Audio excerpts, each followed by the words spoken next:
republic for which it stands, one nation, under God, indivisible, with liberty and justice for all. Thank you.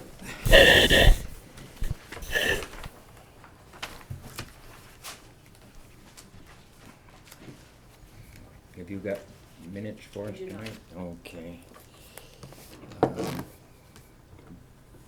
Don't have that heavy an agenda for tonight. I just want to say Greg O'Sullivan is out of town this week, so he's not going to, will not be in attendance at this meeting. Start with public concerns. Did anybody have anything they wish to bring up before we get going? Or yes, sir. James Engel from Pos Hill Road. I had some, I guess, questions and concerns about the meeting from 2 weeks ago when our property was discussed. There was some confusion, I guess, and I think part of that was DCR's fault. That's a conservation restriction we're looking to put on that piece. It isn't a piece that's going to be sold to them. In other words, we're retaining ownership. And also that we're in Chapter 61, so it would not affect the tax base. That was a couple of the concerns that apparently were voiced. Yeah, you want me to? Go ahead. Yeah. My understanding was they were going to be selling the property, and it was under Chapter 61. It would affect the tax base in that it would be coming off the tax roll. Now, I think one of the board members had some questions about that, and we have an amount of time to review that. I think it's up to 120 days, which I don't believe will be probably exercising that full amount by any stretch. Right, But and that's what I was hoping for, because it is sort of a time-sensitive the money. Right, we understand that. But we aren't selling the property. Excuse me? We're not selling Oh, the you were property. not, okay. Correct. It's just a conservation restriction being put on. We're retaining Okay, ownership. but I was of the impression it was being just, Right, and that's right. I think, I'm not sure where that confusion came in, but I just wanted to straighten that out. Okay. We're not selling it. We are retaining ownership and having conservation restriction put on it. And because it is in 61, the taxes won't change. oh, at okay, all. yeah, that's So what, 61 and conservation will enter tax in the same manner? Yeah, Okay, and that was something I wasn't aware of. right. So I just wanted to clear that up in hopes that we could get that going, because the money Okay. that has been allocated is, time sensitive.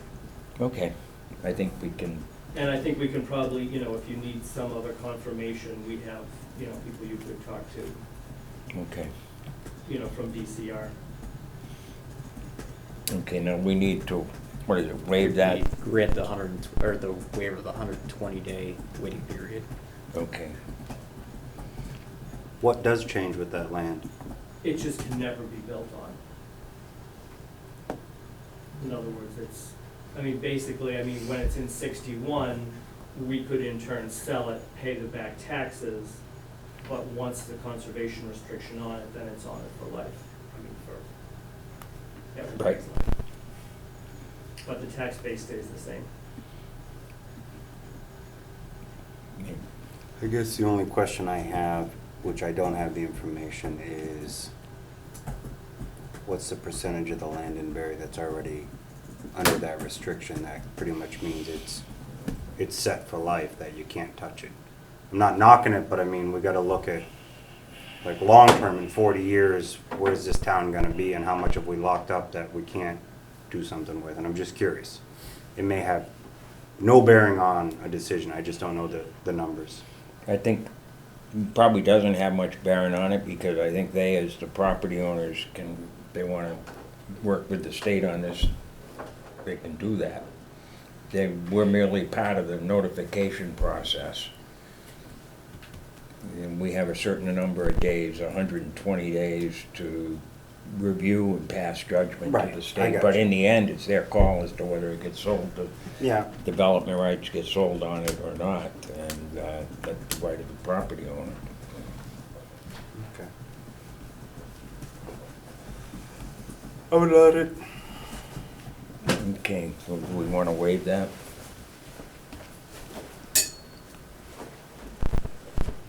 I'm just trying to think it through, because I know we discussed last week, and I just want to remember, I was one of the ones that was kind of supporting not waiving it, partly because the 120 days is there for a reason, and it can't just be because people can talk and you guys still can ignore everybody. I didn't know what the resources and whether abutters have a greater voice than we would, and I didn't want to just cut in and take that out because we have the right to cut out their And voice. the abutters have all been notified as well. Right, so that, right, but once they get notified, they have 120 days until we say, yeah, go ahead and waive it. So they may, I wanted to make sure that, to me, I'm not a big fan of waiving a period that is built into the regulation. Because as strong, as much as we would like, a greater portion of this population isn't always watching this meeting or knowing what's going on and gets. So without us literally mailing everything ourselves after that to say, hey, do you mind if we waive this?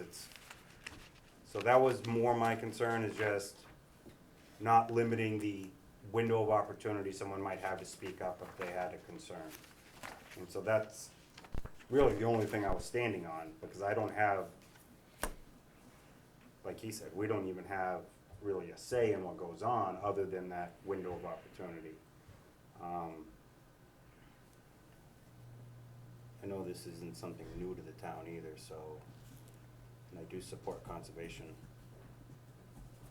So it's been a couple weeks. What's your thoughts, Charlie? I favor doing the waiver on it.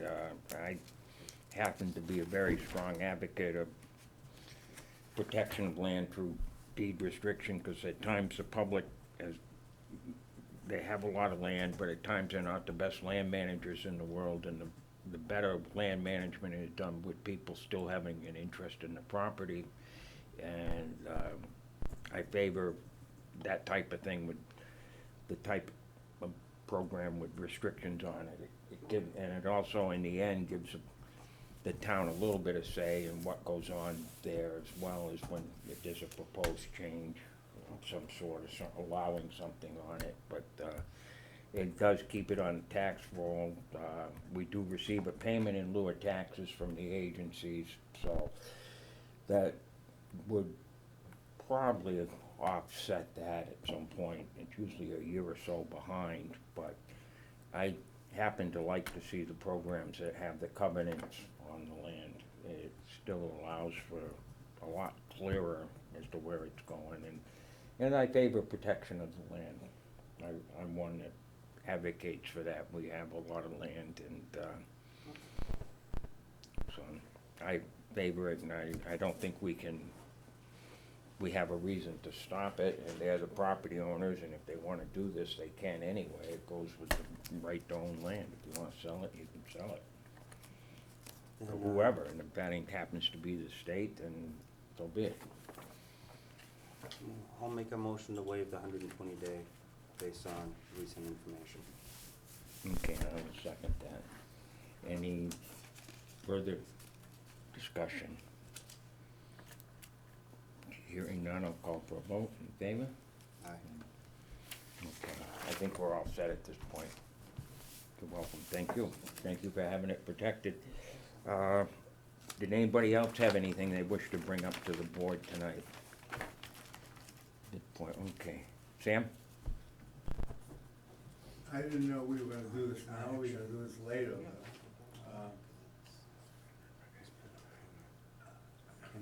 I'm gonna wait until the selectmen is finished. I don't know if we're gonna do this before or later, in regards to some of the issues that I had spoken to you about, Charlie. And you said that you would speak to this person about it. I didn't hear anything, and I had further discussions with my spouse, the person who wrote this police report. And I'm giving a copy for all three selectmen. And also for the town administrators. I'm having a problem, and my family is beginning to have another problem with one of the employees of this town, an elected official by the name of Dennis Fleming. And he has, almost a year ago, he sent police presence to this meeting, and it's all recorded on CDs or wherever it's recorded. And he had the police people attack me. The police know all about it. I had thought this were resolved. However, most recently, my spouse came down to the bottom of the driveway to pick some greens, and she waved to Dennis, and he yelled out, "Son of a bitch!" And he got out, went into his car, and everything's in the report, it's all a public record. And I think that this board should think about the ethics of the people who represent the town. Dennis Fleming is on several committees. He chairs one of the committees. On all of the committees he's been at, he's attacked me one way or another. He's refused to recognize me. He asked other people to recognize me. I have pretty broad shoulders, and I can deal with some of this BS, but when he goes and attacks my spouse, and no apology, if someone were to attack the person's mate, and they did it wrongly, they might say, "Gee, I'm sorry, but I didn't mean it for you, it was something bothering me, so please excuse me." But nothing happened, and she felt so concerned about it, she went and filed the police report, and it's all available for the public to read. I just think that this board, who knows all about this previously, and who at one time agreed to have an executive session, come up with a plan to figure out what, and I'd like to quote Deputy Chief Saborin's words, what kind of a bee does Dennis Fleming have in his bonnet towards me? Now, I heard these words from Deputy Chief Saborin. You can ask him. Those aren't my words. I don't use bee in someone's bonnet. That's just not my terminology. So we need to get to the bottom of this because the town is being damaged by this unethical behavior. And I thought big boys could get over these little problems. However, when it comes to attacking my family, without an apology, something needs to be done. Thank you very much. Okay, thank you.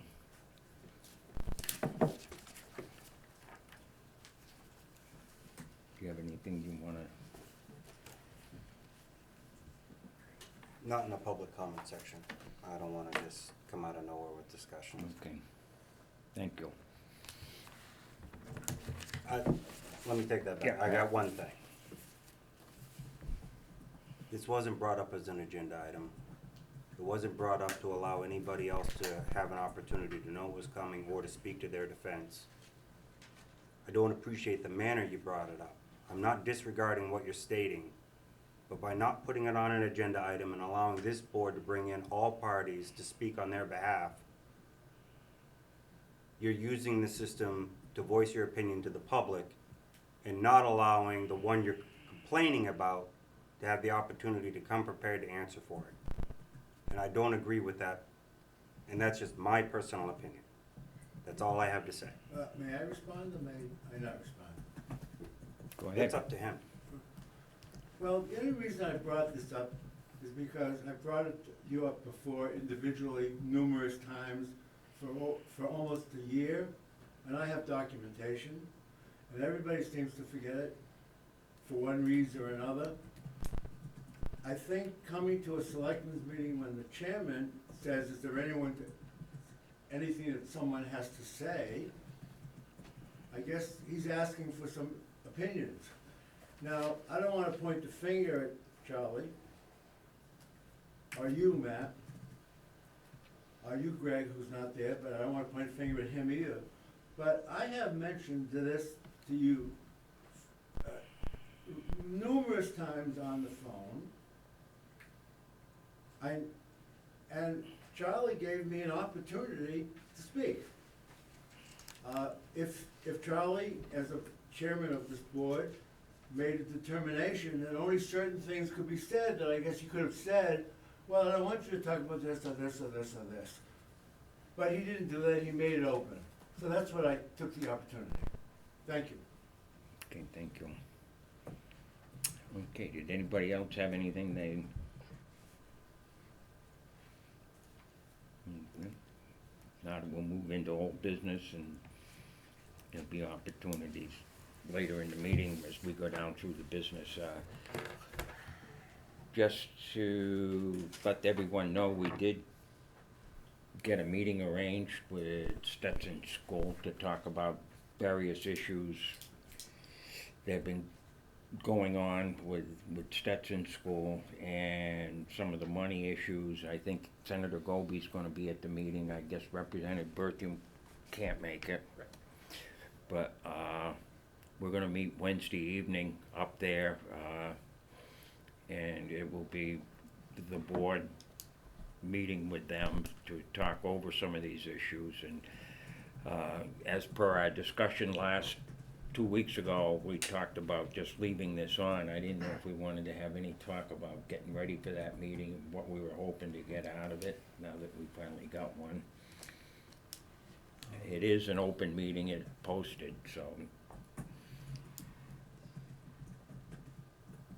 I think one of the things that I had thought of, Matt, was maybe, and if Senator Goby is there, I think it's incumbent upon the state to take care of some of the problems and some of the financial problems that they've caused to the town.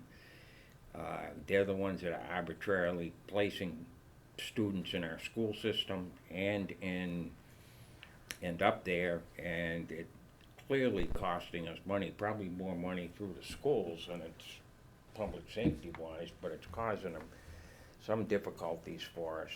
And I think one of the things that we need to do, impress upon them, is we're just a little town here. They're a very large organization. We need their help in soliciting money from the state, along with the other cities and towns, to get paid back for this. It was really a difficult thing at the town meeting last year, meeting that school budget, and the school made some moves for us, but the enrollment drops and we're adding children at the same time. There's only one way our assessment's gonna go, and that's up. It had nothing to do with the way the school districts run, it just a numbers thing. So I was hoping to impress upon them that we need their help. They're a powerful group, Seven Hills is, and maybe they could help us out here. They've got a lot of contacts and to work with the various agencies. And one thing I wanted to impress upon them is that we all pay income tax to run these various state agencies. They start shifting things back onto the town. They're taking things that should be paid through the income tax and putting it right on the property tax. The burden of property taxpayers, and I think we need to press this home, and as well as talk to them about the public safety issues, that we need to start to see some sort of change in the protocol that they've established for talking to us. But that's what I'm hoping to, and I'm sure we're not gonna get this resolved in one night. I expect it to be a long process, but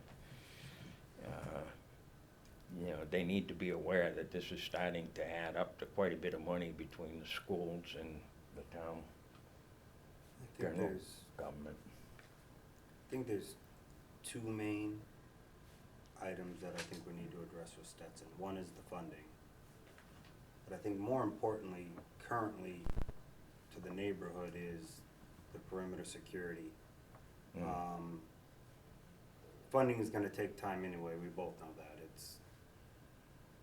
It's a nice thing to say, let's partner up and see if we can do something, and then actually make a plan and start doing it. but we need them to do something immediately about addressing their perimeter security and protecting the neighbors and the abutters to their property, because right now, I think that's the biggest concern I have is the fear that some of these neighbors have right now, knowing that someone could get out and nobody's gonna know for 2 hours, yet it only takes 10 minutes to walk to that house. What's happening in an hour and 15 minutes while they wait to find out where this child went?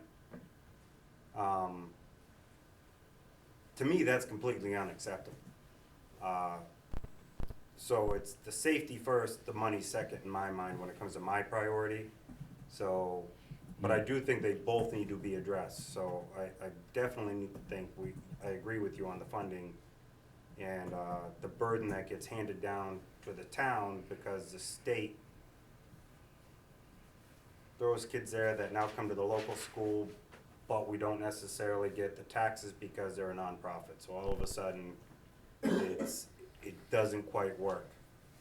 My understanding is if they're here for long term, the state starts creating some funding mechanism for the school through the school system. Somehow they pay a portion, not necessarily what I guess we would get. I think, what do they pay, like as if they're an out of town member of our school district, they would get the $5,000 a student or whatever, yet it might take us $45,000 to $100,000 to teach the child. So funding is a major issue, but security is the one I want to see them stand up and say, here's our plan and we're going to take care of this and you should see results in the next 2 months, not, yeah, that's something we'll think about and we'll get to it. So, Yeah, I agree with you. I think when they had some of the neighbors are definitely concerned, and I think the night they had the helicopter and the whole bit there, it was a little out of control there. yeah. And Not a that's- little, it was a lot, but, and we're getting so many calls. I think we can charge for calls over a certain amount. We charge for people who have alarm systems that are, don't work after a certain number of calls, and I think that it kind of drops into that category. I probably won't agree with that, but I think the public safety one is gotta be, the 2 hours after somebody takes off on them is just too long. I don't know. I saw in the paper they had a comment about it was a guideline from the state. Well, I don't know what the guidelines are, but 2 hours is too long. You cover a lot of ground in 2 hours, especially somebody but I know that these nights where they're out searching buildings, I mean, it's a pretty imposing thing to have dark and everything, and people out in the backyard searching buildings on your property and everything. So, but those were the two I wanted to address. Yeah. The public safety one. I don't want to see anything bad happen to anybody. No, and And, I mean, I've even heard reports that sometimes the neighbors get afraid because they hear someone out back and they find out the people out back are the faculty of Stetson looking for the kid. So they don't know who's in their backyard, and all of a sudden somebody that didn't even say, hey, can I check your yard? They're just in there looking. And so they need to realize the minute they cross their boundary, they should have already called the police. They shouldn't be crossing the boundary and looking in the neighborhood until the police are directing how that approach works. And I think they really need to understand that we appreciate them, I guess, trying to go look for the kid. We totally don't appreciate that they're trying to keep it on the down low as they do it. And in doing so, they're risking the safety of our town. And I don't know about you, but I know that a lot of times you end up on somebody's property and you're trespassing. It doesn't matter what you think you're doing for a good intention. There's too much going on where somebody could respond in a very negative way and just accidents could happen at that point. It's just not worth it. Yeah. Okay, so I think we're all set for the meeting. Do you have anything you wish to add? Claire? And then Sam? Is the meeting Wednesday night here? No, it's actually at Stetson. Because I thought it was posted for here, or No. did I read it wrong? It's posted for Stetson. But it's an in open their meeting. room. Yeah. Now where in Stetson? I guess it's in the administrative building, and Which is, If you go in, it's on the right. The newer building. The on newer right. building, it kind of runs perpendicular to the road.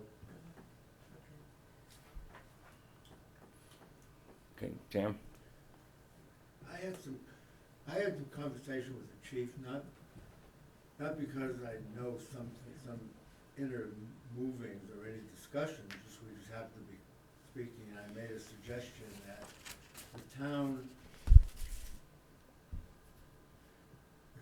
keep track of how many times the police department is asked to go over there.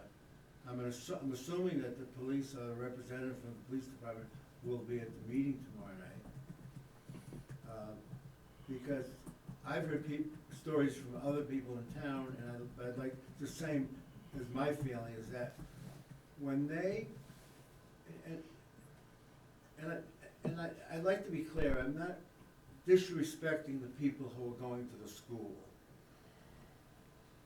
We all have difficulties in lives, and this happens to be a place, but I don't think Barre signed up in any way, shape, or form to house a prison, to be as blunt as I could. And we're talking about helicopters, and I didn't hear the helicopter, but being a helicopter pilot, I know what kind of noise it is. And unless you've had a helicopter fly over your head, you have no idea. And I don't know what we can do, but I think it's destroying our tax base, and I think it's destroying the interest that people have for coming to this town. And I don't know the story, but there's a house across the street from theirs, whether they gave it up at all, or whether they gave it up for a reason. I don't know why it's empty, but it happens to be directly opposite that school, and maybe it was because of the difficulty of the school, and maybe it was not.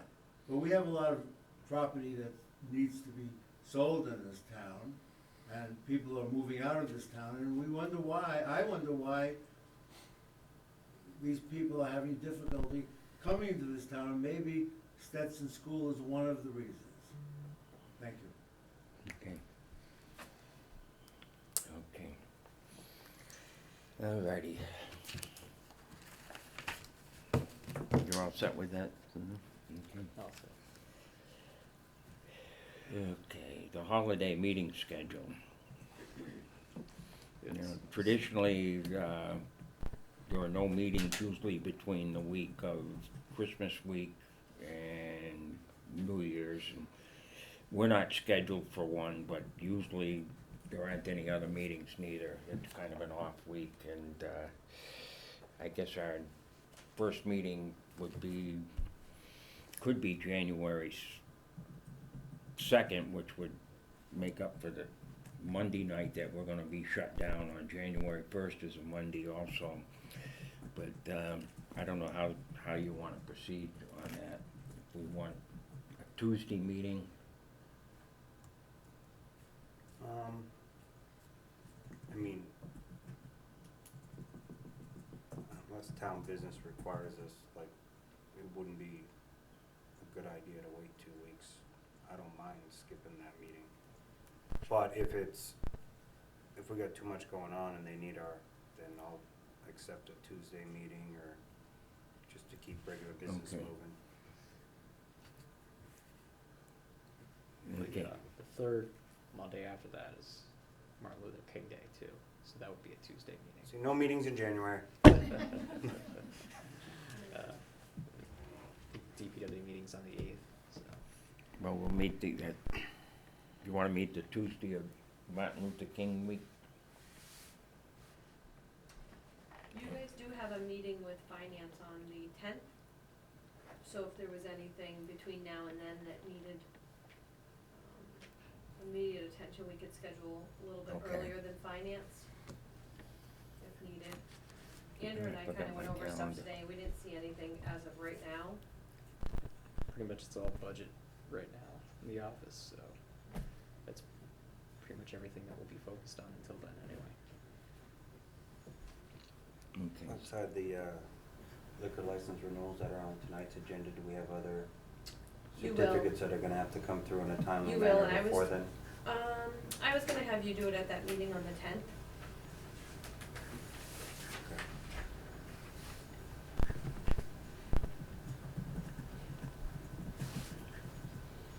Okay, we can do that, I think, huh?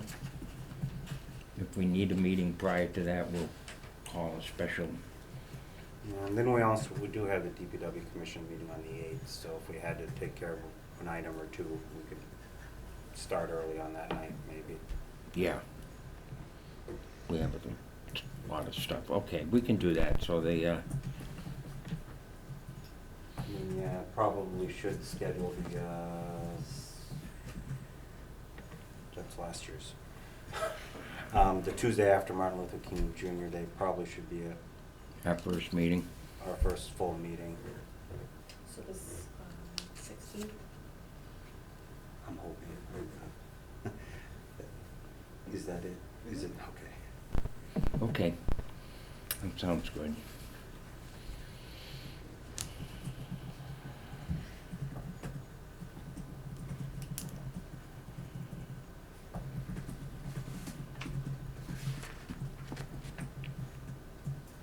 Okay, we have a special event request on Winter Enlightenment.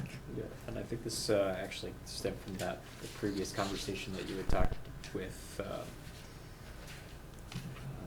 Margot Miller about getting the special event permit for their, it was the light up the common, or they wanted to put luminaries on the common. Right. Yeah, this is the follow-up special event permit that we had The requested. permit with the use of town. Yeah. Gotcha.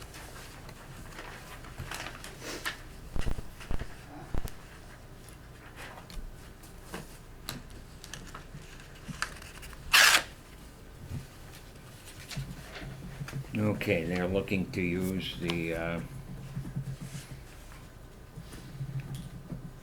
from the Insight Meditation Society, and this is scheduled for Saturday, February 1st, 2018.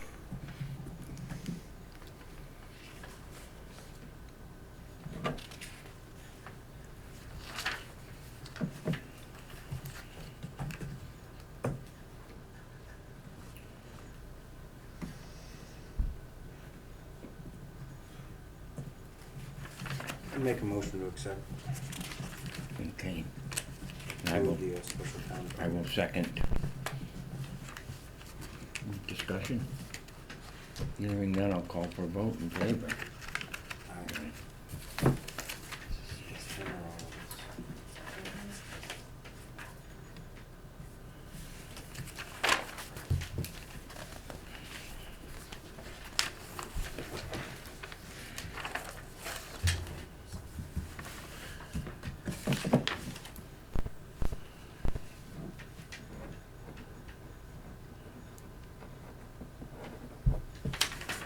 Done that bad.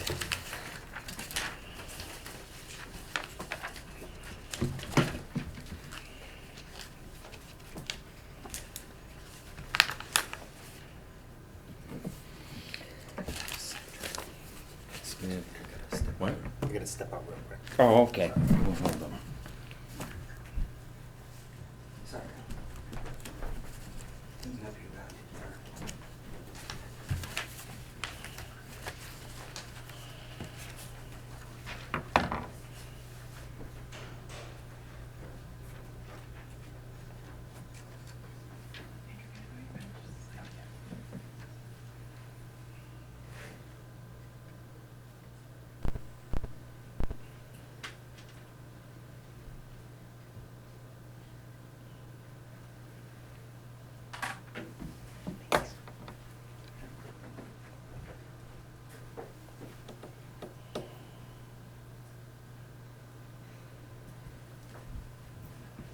Did everybody sign in on here, actually? Three of us.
Guess we're ready to move into new business on outdoor cannabis cultivation. I believe somebody is, come right up and,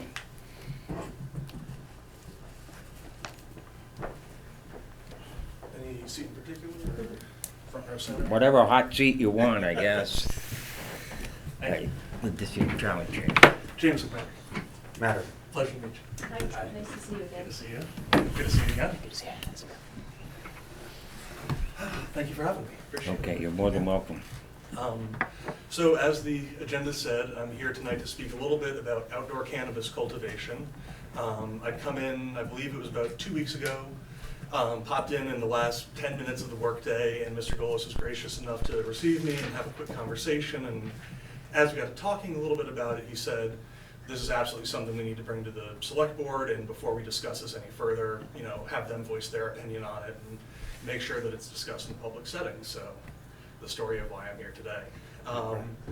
So the rationale behind this is the Cannabis Commission, which is the new body overseeing regulated cannabis in Massachusetts, has decided to open up a lot of new licensure categories that never existed under the medical program. It's a pretty innovative system, and it's going to be managed under a lot of the principles that have made the medical program so successful and have made it into the incident-free program that it's been. It's been 5 years now, and there have been no diversion incidents, there's been no theft incidents, employee loss, anything along those terms. So what they're trying to do is take a proven model and expand it and make it a little bit more accessible so the industry doesn't coalesce into a few major players. And one of their most interesting ideas about that is allowing for outdoor cannabis cultivation. Up until now, everything's had to be done inside of a pharmaceutical grade facility, overpressured with air. You put on the full ET style bunny suit when you go in, and it's a very, very high input and high cost system. And what they're trying to say is, out in California, out in Oregon, out in Colorado, there are people who grow organic, safe, regulated cannabis, and their average return is about $1 million an acre on that plot of land. So for smaller communities that are agriculturally focused, this could be, a productive match, and say, let's work with our agricultural heritage, let's work where we can keep a close eye on the people who are going to be in this industry and make sure that it's going to be well supervised and well regulated. And let's do it in a fashion that preserves public safety, that preserves the public health, that preserves the character of the town, preserves the character of the community, and still maintain a 3% revenue share off that $1 million an acre, still have a host community agreement that addresses some of the more intangible concerns, shall we say, some of those more kind of quality of life concerns, and do it in a responsible, regulated way.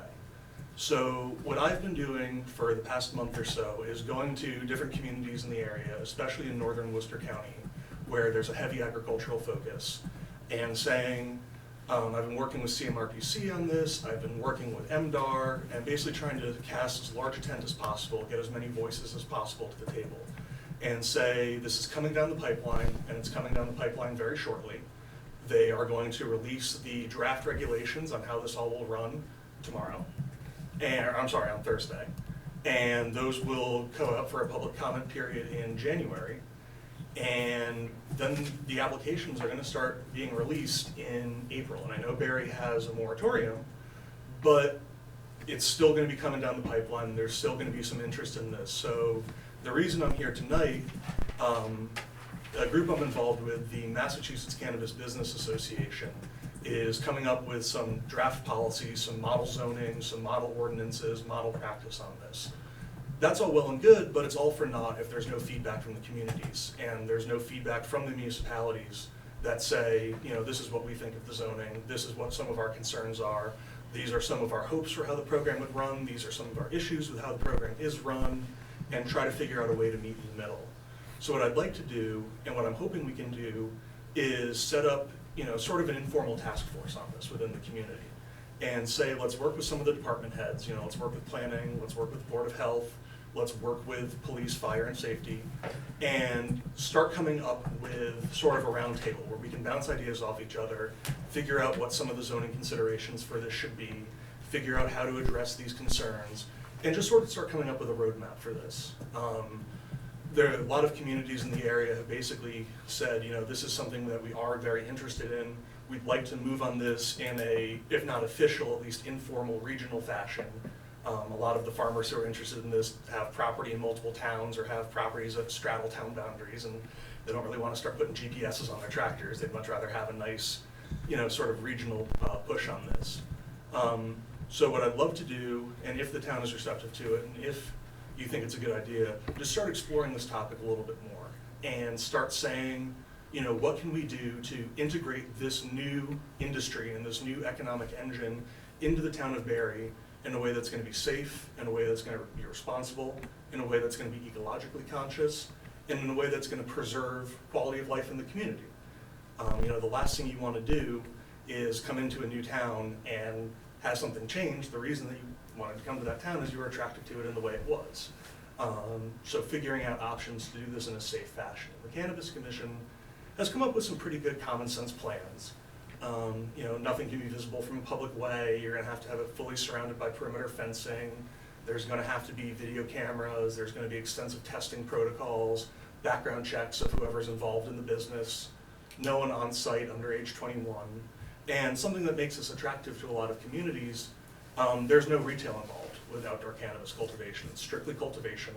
And then they'll be required, whether they're growing it either as part of a co-op or as part of just a LLC farm, to then wholesale that cannabis into the larger established dispensary system. So it's almost a chance to kind of have your cake and eat it too. You can have the benefits of participation in this economy without having to have some of the ripple effects of having retail cannabis sales within the community. It's kind of a nice, happy medium. So it's something that's been quite popular in a lot of communities in the area. And I'm just hoping to kind of continue that path and continue this push forward on it. And what I'd love to do and what I'd love to have is, you know, not your blessing, but at least your non-objection to moving forward on this. And contacting officials within the municipal structure and starting to work towards this informal roundtable discussion and basically say, we have a zoning code that we could put down on the table. Let's start customizing it for Barre. Let's start picking and choosing what we like and what we don't like. And, you know, take a lot of that lift off of the shoulders of the planning department and see what we can do and say, you know, this has been very successful in Oregon, this has been very successful in Colorado. Let's figure out how to adapt it for the unique considerations here. Okay.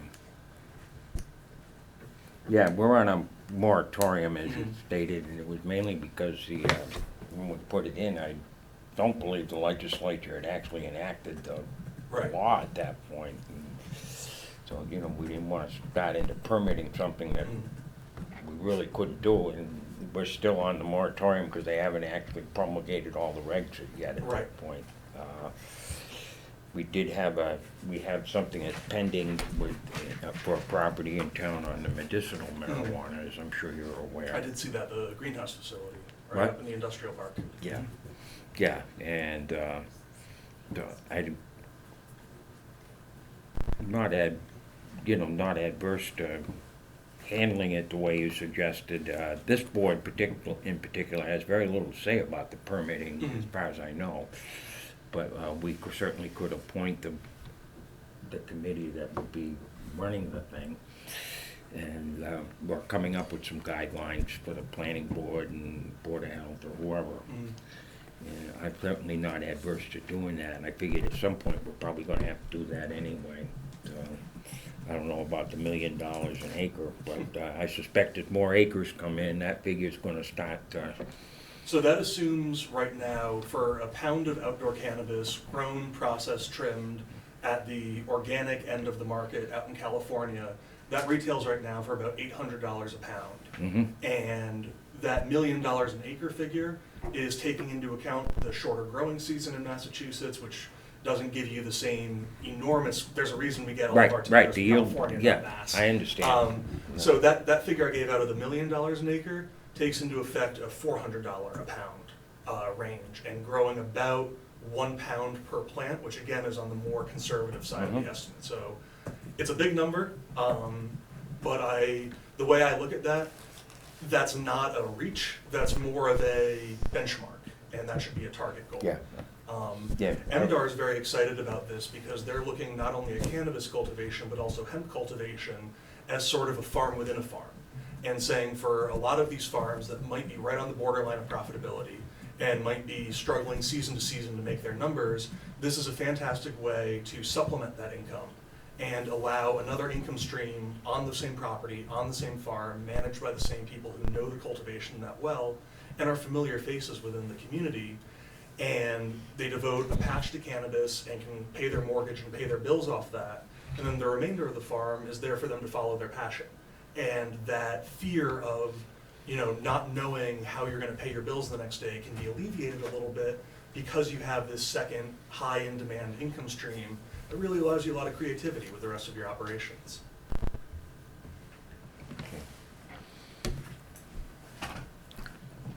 You had submitted something that spoke to potential municipal tax. Right, so there's a few avenues for the municipality to directly benefit off this. For the first thing, the restriction that these cannabis companies need to be nonprofits has been done away with. So property tax and use tax, those type of things are now back on the table. In addition to that, there's a 3% revenue sharing agreement that's signed with the town as part of that local excise tax. Essentially, it would be when the product is wholesaled and being sent out, it's public information, how much is being sold, and the town would be issued a check, and it's sort of a business decision of the town, and the host community agreement is that annual, quarterly, by the sale, that sort of thing, but how it's distributed, but that 3% is locked in under state statute. There's also the host community agreement. And the host community agreement is a contract between the marijuana company and the community, usually negotiated in a combination in the other communities that we've organized these in. It's sort of a combination of the town administrator and the select board, sort of working as a team to negotiate these with the cannabis community. And it's a way to mitigate some of the more intangible, less, can't quite put a dollar figure on it, concerns of the community. So, for instance, a firm that I've helped get organized down in Charlton, one of the issues that they were really concerned with was traffic flow. They just put in that Treehouse Brewery down there, and Treehouse said they'd be getting about 300 cars a day, they're getting about 3,500 cars a day. So the traffic really, really needs a lot of amelioration. So what we did is say, since we're gonna be since my clients are gonna be very close to them, what we're gonna do is help with Worcester Department of Transit, or with District 3 Department of Transit, we're gonna try to get some additional signage in there as part of our project and say, we'd like to have this additional signage. In addition, we're gonna work out a businessmen's coalition between a few of the downtown businesses to see if we can set up a business improvement district, work on getting some additional traffic lights, maybe hire a detail officer every once in a while on the weekends, and sort of use it as a vehicle to address some of those concerns. Some of the other things that we've done is use the host community agreement to say, we'll provide youth anti-drug education efforts, we'll provide harm reduction, opiate use reduction efforts, and sort of provide these educational materials, these public informational materials, free of cost to the community, and say, this can be something that can supplement the existing systems and supplement the additional information, and use it basically information that's coming from Mass State Police, from Department of Public Health, and just sort of say, this can be a good benefit to the community to sort of mitigate any of those concerns. One more question. How does cultivating cannabis fall under Chapter 61A? So cultivating cannabis is outside of ag exemptions. It has been specifically excluded from any sort of agricultural zoning removal or agricultural zoning exemption. The question that is under a bit of definition right now, and it's looking like it's going to lean towards the more sort of conservative end of things, is, does a farm that is already ag exempt fall back under zoning concerns if they start cultivating cannabis? It's looking like they might. But a cannabis farm, regardless of size, regardless of amount sold or anything under those concerns, will be able to be regulated by local zoning. So what a lot of towns have done, or at least we're proposing in some of this model zoning, is saying, maybe we've set up a marijuana overlay district, and say it's appropriate within these overlays, or, you know, it's appropriate within agricultural districts given certain conditions and things along those lines. So the municipalities do have a pretty good deal of control over this whole process. Not only can they look at it through zoning, the old system of needing those letters of non-objection from police and the selectmen is also being done away with. The new system is going to be having a public hearing 6 months before operation starts, and essentially gathering concerns from the community and then working with those same individuals, selectmen, police chief, and, you know, anyone else who wants to come to the table to set up an action plan to address some of those concerns, but not do it through the formal letter of non-objection process. So there's town oversight there, there's town oversight through the zoning, there's town oversight through police, ensuring that the security protocols are being followed, and typically in the zoning codes we promote, there's also oversight for the Board of Health and an Ag Commission, if the Ag Commission wants to take it on, to promulgate best practices and ensure that you know, waste management techniques are being followed, ensure that things are being stored in a safe fashion, and those sort of public health concerns are being followed as well. The state issues all the business certificates, permits, whatever you call So, it. so the state issues all the permits and does check-ins with the municipality throughout that process, essentially to say, you know, have they told you this? Have you guys gone over this part of it and that sort of thing? So it's becoming a looser process than it was under the medical system. Not loose in the sense of the standards are slipping, but looser in the sense that it's not as rigid of a ladder of applications. It's much more of a collaborative process between the state, the municipality, and the applicant.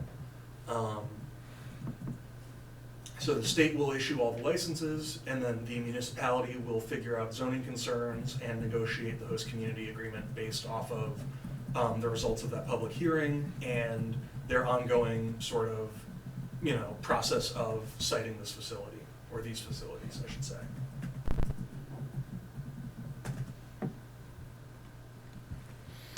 And there's a pretty phenomenal deal of state oversight. It's a very, very intense scrutiny of the system. Everyone involved with it is background checked. The financial contributors to it are background checked. There's a pretty rigorous standard for passing that background check itself. There is an ongoing inspection operation. There's 12 full-time inspectors that will come throughout the life of this process to come and check it out. I can tell you from the medical side of things, there's one announced and one unannounced inspection per month at minimum. And on top of that, there is maybe a 30-page checklist of every little thing you have to have accomplished before they'll let you open your doors. Everything from, you know, you have enough money set up in an escrow account to cover winding down the operations in case everything goes belly up, all the way down to what I had to deal with last week. Doors must have a 12 by 12 sign that says no admittance under age 21 and no smaller than 1 inch black letters. So, you know, very, very comprehensive. We had to run down to Alpha Graphics and get a bunch of vinyl door signs printed up because our letters were 3/4 of an inch. So, you know, those type of things.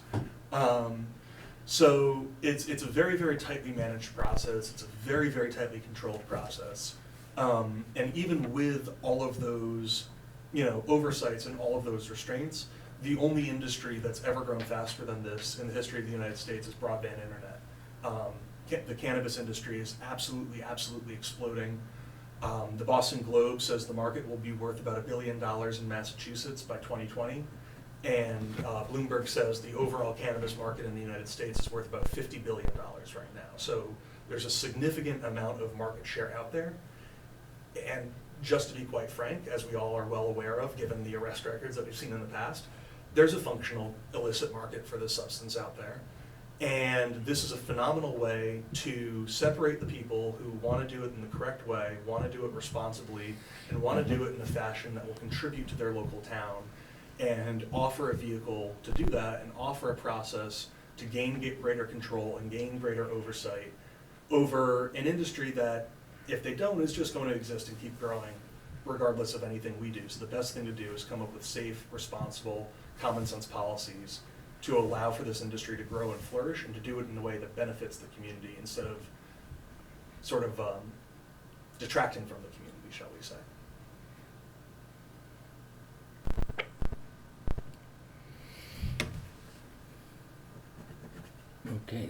certainly give us something to think about here. I'm not adverse to putting together the groups are coming up with a task force or whatever you choose to call it to look into it now. I have one question, and mainly because I used to farm and everything. Do you have to own the property to raise it?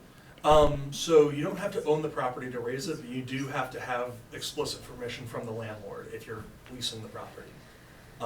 So the property owner has to give a sign off to it, but there's no restriction to the ownership. On the medical side of things, you can own it, you can lease it, you can lease with an option, but what you have to demonstrate is that you have some form of control over the property. They're discussing right now, and most likely will come out that way. People can apply with property under option, because there are some people who will say, you know, if I get my license, I'll take those 10 acres, but if I don't, you know, all well and good type of thing. So that's another system that they've allowed as well, as long as you have a signed option on the property. And the systems that they've looked at for ownership over these are essentially, they're gonna allow 3 different forms of ownership, either an LLC, an LLP, or as an agricultural co-op, and model those after the dairy and maple co-ops that have been very successful here in the Commonwealth. Just as an aside, co-ops have been the most popular sort of in the farming community. It's what people are very familiar with, and it's a very attractive option to sort of defray a lot of the startup costs and distribute them back. I had a question. It has nothing to do directly with Barre, but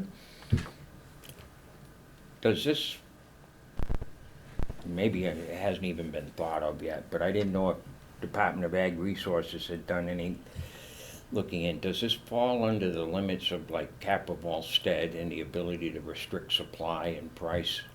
Do you know where I'm going with it? So right now, they're still at a very, very early stage over at MDAR. I was just speaking with John LeBeau last week. He was Oh, what's he? yeah, he's commissioner of there. So they're still trying to come up with, and he's got a very strong agricultural background. For years and years, he was town administrator over in Princeton. So this is kind of his backyard, and that's why he's taken such a nice special focus to making sure that it comes into northern Worcester County in a sustainable and sort of, you know, smooth fashion. They're still trying to come up with what the best practices are going to be, and at least decide, you know, what are our standards going to be for waste management? What are our standards going to be for deforested zones around the cannabis plot? You know, what are our pesticide applications and things along those going to be?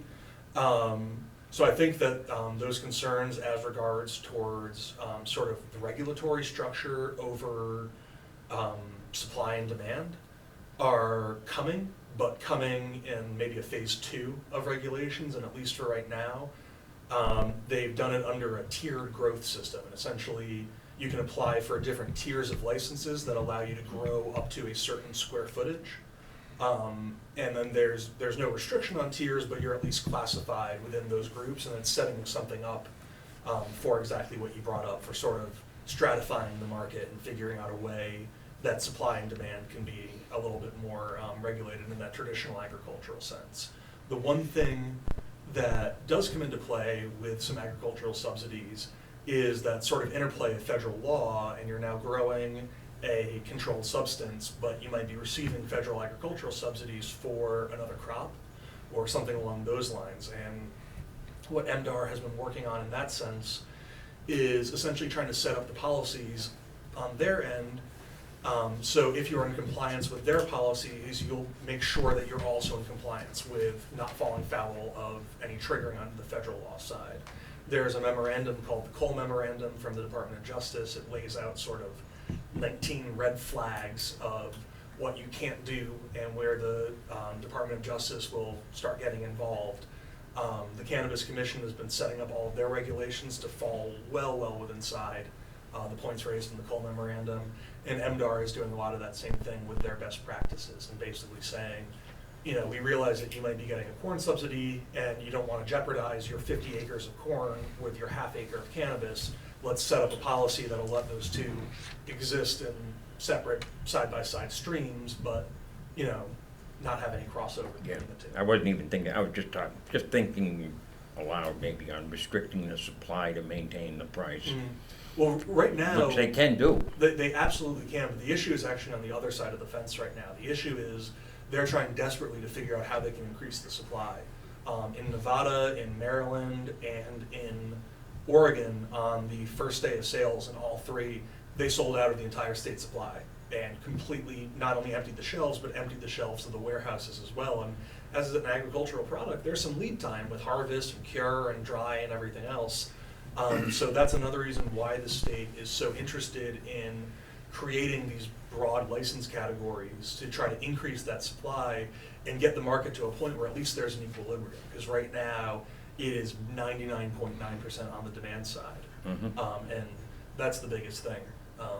And what's phenomenal from the Commonwealth's point of view is this all has to be kept within the Commonwealth. So nothing can cross state lines, nothing can be imported. So it's all, as agriculture is, it's intensely, intensely local.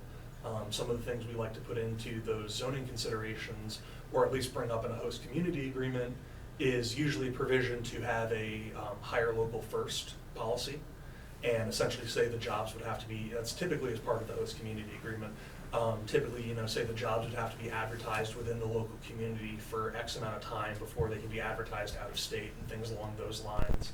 Having a certain percentage of employees be within the local community, either by, time the host community agreement is signed or by the time operations begin. So there's a lot of ways to keep this, very tied into the community and keep this from being sort of an absentee farm situation. The state's taken a lot of goals to make sure that this is going to be managed by people. What they want to see is managed by people who are doing this on their own property, on their own farms, and still practicing agriculture, still doing what they've been doing for the past 50 years, but just doing it with a different crop. Okay. Fantastic. Yep, Sam? What's your first name? James. James. Yes. I was just wondering, other states have tried this, and there's been talk about a lot of profit, et cetera. What does your organization consider and the profit potential for the individual towns? Have you calculated per person? Have you calculated per square mile? Have you had a general calculation? I know that when we have a lottery, theoretically a certain amount of money goes back to the towns and the states. I don't have any idea of how much. I hear it's lots, but I'm not in. So in this system, what happens is 3% goes to the community, and that's a state law, and that's part of the licensing procedure. So no matter how much you're producing, whether you're producing $1,000 a year or $100,000 a year, 3% of your gross sales go back to your local community as an excise tax for being able to operate within their borders. So if you go with the standard that's been promulgated in the past of if it's responsibly cultivated, given even a 50% price drop from California, that's sort of $1 million an acre. You're looking at $30,000 an acre going back to the community for every acre that's under cultivation. For every acre. So it's going back to the community. Going back to the community. To offset taxes, but of course, maybe some of these monies would be used for law enforcement principles, and maybe it's a wash. No, so that's exactly the design of the system. It's essentially designed to say this facility is going to come into the community and there are going to have to be some more police patrols. And maybe the fire department is sending an inspector down once a month to make sure everything's being stored correctly. And that money doesn't come out of nowhere. So that 3% is what's designed to sort of defray and offset those costs. And how the town distributes it once they get that 3% is, a very local question and sort of a case-by-case basis of how the community best thinks those funds can be distributed. But the vehicle for that and the ability to do so is provided. And it's essentially saying to the community, we recognize that there are some burdens that have come on from this facility being located here. Here are some funds to help offset those burdens, and you as the community, financial committee, select board, whoever it is, have the best knowledge of exactly where those funds can be distributed to have the greatest effect.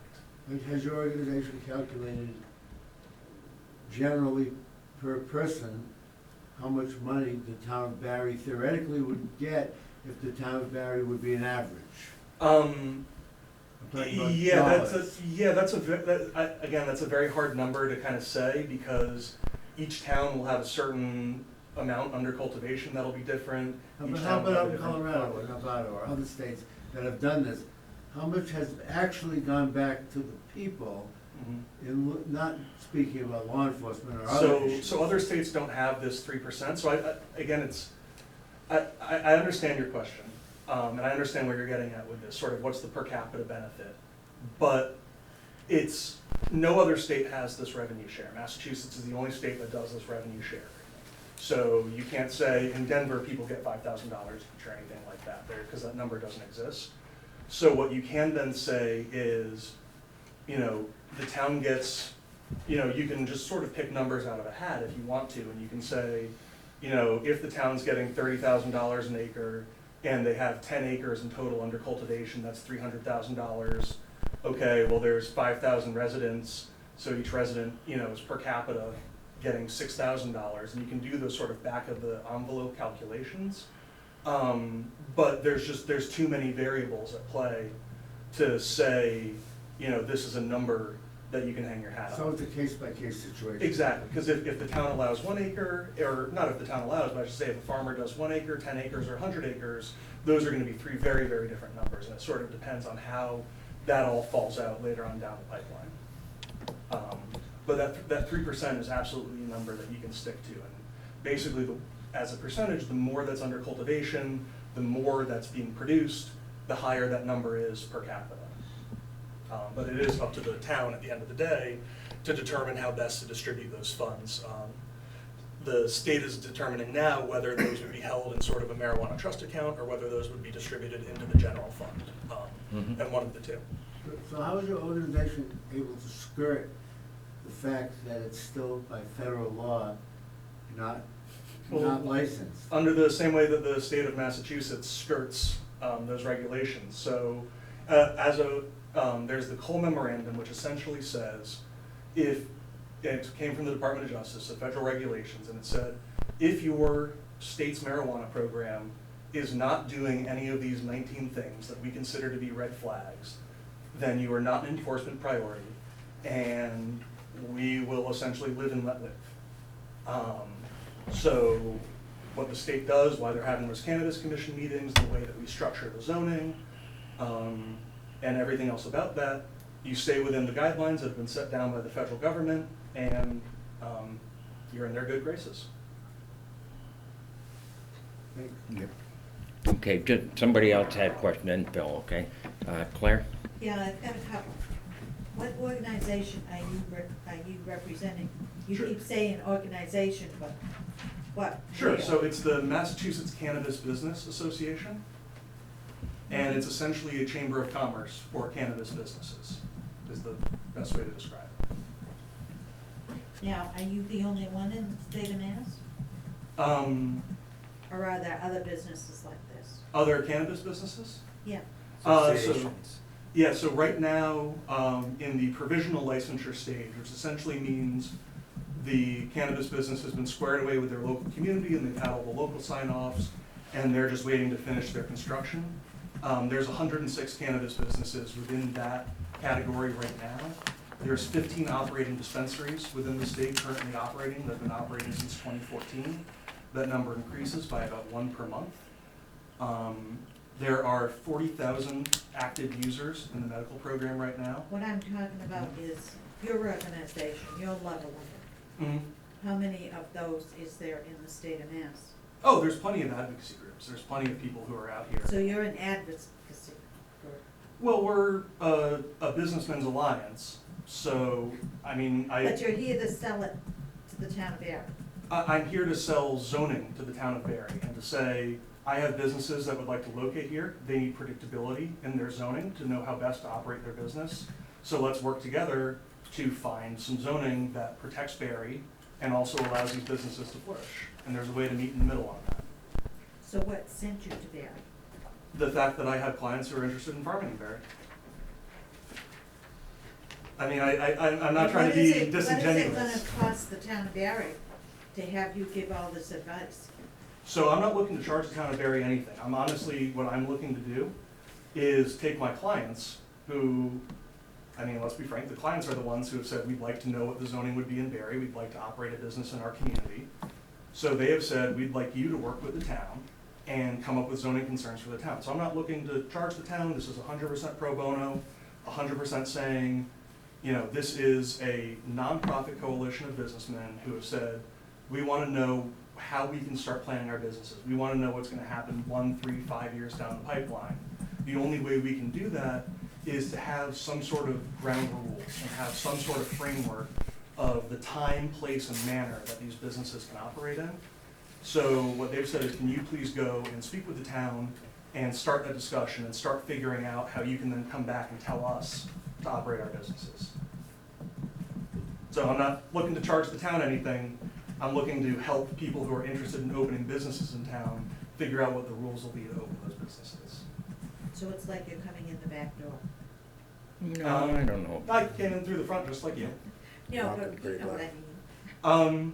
So this is coming. Trying to sell it. This is coming no matter what. The Yep, state's okay. voters have already sold this with a 60% vote. So whether or not the town chooses to act on this, this is happening in July. And the town can either be prepared for that and have zoning codes that will allow them to respond to the situation, or they can try to address it in an ad hoc fashion as it happens. I think it's best to be prepared. I think it's best to know what the situation is, and I think it's best to have a framework to go into those discussions with, instead of having someone come in July and knock on the door of the planning board and say, the state has now told me I can operate a marijuana farm, what should I do? And have the planning board have to start the discussion then. Believe me, we're already working on it. Okay. Bill, you had a comment? Just a suggestion, we already have an agricultural commission. It seems like I would like to see them proactive on this, and then they would get more input from the farms and the landowners. And it's already in existence and should be aware of all this, to make recommendations to the planning board, to the selectmen. Mm-hmm. I think that's a perfect match, because that's the experts. And you want to have the people who are going to be the closest to it and have the most knowledge address it in a fashion where they can say, you know, I've been here for 30 years, I know the agricultural considerations, and you can't just sit in Boston and say this is the best way to do it. You have to know the town and know the properties themselves. And they're going to have some unique geographical issues, some unique concerns there. So to have those people who are those local experts is, I think, exactly the best people to work on this. Okay. Who had a question? Okay, back. Yeah, I have a question about the regulations regarding if all of the regulations are not certified in time, there's already a question of that the licensures that are already in place for medicinal Mhm. will automatically become recreational licensures. Is that also true for cultivation sites? So it's going to be actually kind of a within the same framework but different system. So the automatic rollover. First off, let me start all of this off by saying I've been to every cannabis commission meeting they've had since September. It's been 4 days a week. I can say in full faith and credit, they're going to have this done by July. The pace they're working at, the process they've been working at, the way that they've been working together, this is going to be done by July. I would, not a gambling man, but I bet on it. So part of that process is absolutely a transition from the medical sphere to the recreational sphere. The way the medical sphere is set up right now is a vertical integration system. So you both cultivate it, you process it, and you retail it all within one company. The recreational side of things is going to be a distributed system. So you can either cultivate or manufacture or retail or any combination of the three, but it's 3 separate licenses. So the medical side of things, who have that sort of 1, 2, 3 in one license, will be able to convert those. There's an application process to go through to do that conversion. The state comes out and makes sure that everything is what you said it was and makes sure that you have the proper plan in place to convert it. Right now, that's only 15 places. What the state is more looking at with this system are going to be those new applicants who are looking to apply as adult use cultivators only and sort of say, how can we address those concerns? So there's no automatic flip, there's no calendar date flip or anything like that. You still have to apply into the system, but and under the medical system, everything's had to be cultivated indoors. So the only outdoor cultivation places you're gonna see are gonna be new applicants. So when you talk about the switch being of a completely different licensure, that would be like what you did in North Brookfield when you came into the select board, telling them that you were gonna do a fully medicinal grow, and then after it, the regulations changed? Well, we were always very clear in North Brookfield. What we always had said from the beginning is that we were applying for a medical program, and when the laws came out for recreational, we would address it then. And the town was always on board with that. I was actually in there today talking to the police chief before I came in. We've kept him abreast of the entire situation, and the town select board and the police chief are both fine with the conversion happening. Now, nothing's happened yet because the full application hasn't come out yet, but absolutely from the beginning, we said we are applying as a medical license because that's the only thing we can do right now. And when the laws come out, and if it makes sense to convert, we'll look at converting. And that's been from day one, and that's on videotape. Okay.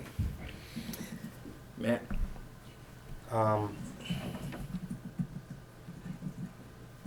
The one take from what he presented and what I understand is the general concern that we've heard since the medical came before our board a year and a half ago, I don't know how long ago, is the timeline is we gotta have bylaws prepared to be ready for the annual town meeting for our zoning concerns and questions. So if you have concerns about a medical facility turning recreational due to state permitting that allows them to do things that they didn't do as a medical facility, then you gotta put it in your bylaws on what you're gonna allow. And so generally, it just comes down to, if we don't do this, someone's gonna do it for you and you're gonna have nothing to stand on because you put no laws in place. So I do know the planning board has been working on certain structure. I do think that they should use some advice from the Agricultural Commission, maybe some from the Board of Health, because they're all gonna have a little role in this somewhere along the way. And their experience, advice, input should help us create a better framework of laws.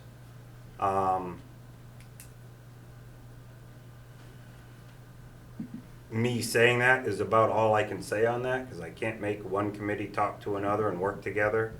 I just think you need to understand, for the betterment of the town, you need to be open and listen to each other and work together towards a common good on this, because this is gonna get tricky if you don't really pay attention and dot your i's and cross your t's before you present a bylaw in front of the town. Because every law has a loophole. And if you don't really think it through, you should use each member's experience and understanding, yeah, we thought this bylaw would work and this is what happened to us 10 years later. It'd be worth it. That's all I can suggest. I don't know if we need to create a special committee to work with this. Of course, I have no problem with you going to each committee and putting yourself on the agenda or asking to be and being involved. I personally think that due to the certain times we're in, we shouldn't try to stop this, but we should, it's kind of like, can you stop a flowing river, or do you try to redirect it and work it for your betterment? It's gonna be there, and if it's not in our town, it's gonna be right up against the border. Which means, how much are you really protecting your own interests just by saying it's 10 miles further down the road? It's gonna be there. It's gonna have the same potential as if it's in your backyard. We don't live where people can be 20 miles away and not affect you. So I think we just need to make smart bylaws and regulations, plan for it. I think I agree with the general overlay districts so that you can work where it best fits in the town. I think you need to review how recreational is broken down separately than medical. You literally have 3 types of business. You need to break your laws down to understand that each type has its different restrictions, and you may need additional laws that say when you combine permits into a certain site, it requires this or that. So I'm just saying it's complex. We need to take as much advice as we can.